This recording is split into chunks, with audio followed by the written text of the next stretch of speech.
listeners and viewers, thank you for tuning in. I'm Grace Ovba, your host for Rising Above Shadows of Abuse. Today, I have the pleasure of introducing you to Reverend Deb Hansen. Personally, what did you think? Because I know when you were reading that extract, you did say something in the lines of not having enough laborers for the work. It's just like when Jesus said, when the Bible said, the harvest is large, but there are few laborers. So is that what you're referring to when you said there are not enough people possibly do the work? Yeah, that's for me less of a commentary on resources and more the difficulty of navigating a global transition of this magnitude.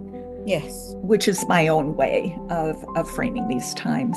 Yeah, from my understanding, that's why I cited the scripture.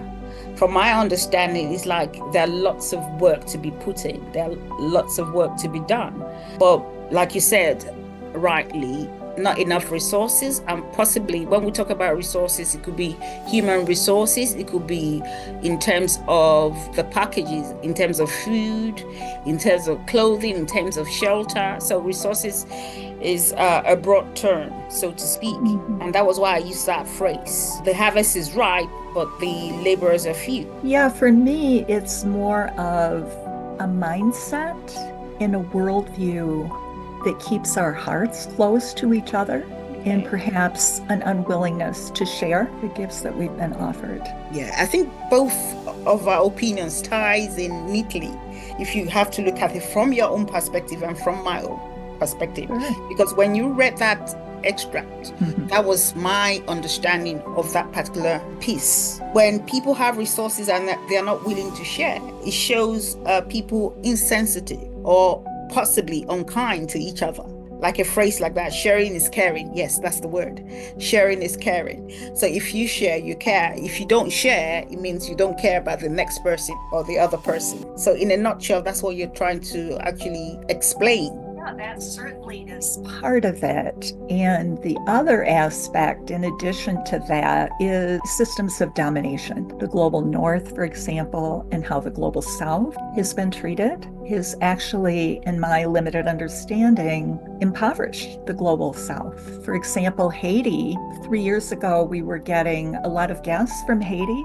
And for the last 2 years, they've been deported pretty much on the spot to a very dangerous situation. And I realized I didn't know anything about the history of that country, that what I saw on the news was this was a very poor country. There was always fighting. There were natural disasters.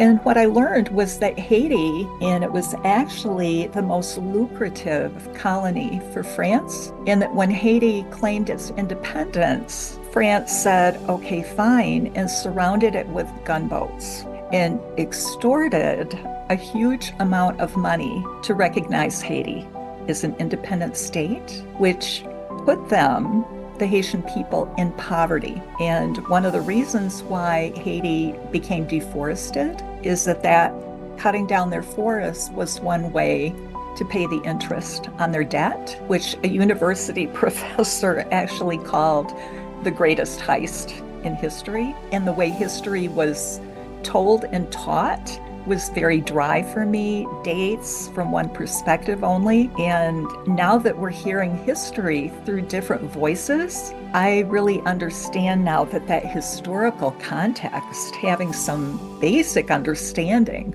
of how we got here, is really essential. Wow, that's food for thought. And it reminds me of the colonization of Africa as well. Yes. In the United States, I know that Europe and various countries there have their own challenges, but there are also some similarities. What I was never taught in school, there's a lot of deportations going on right now. People being snatched off the street quite violently by human beings who don't identify themselves, is that we're right to be shocked. And on the other hand, this is not new. I was not taught that, for example, during the Depression here, the Great Depression, about 1 million people of Mexican ethnicity were put on trains and deported back to Mexico. About 60% of those people were US citizens. That's, for me, the importance of the historical context, because I really believe that if we can humbly face our history, reckon with it, grieve it, make some amends, that we can heal, and we don't need to keep repeating the same violent patterns over and over and over again. Be safe and be positive. And don't forget to check out our social media handles. Thank you. Bye for now.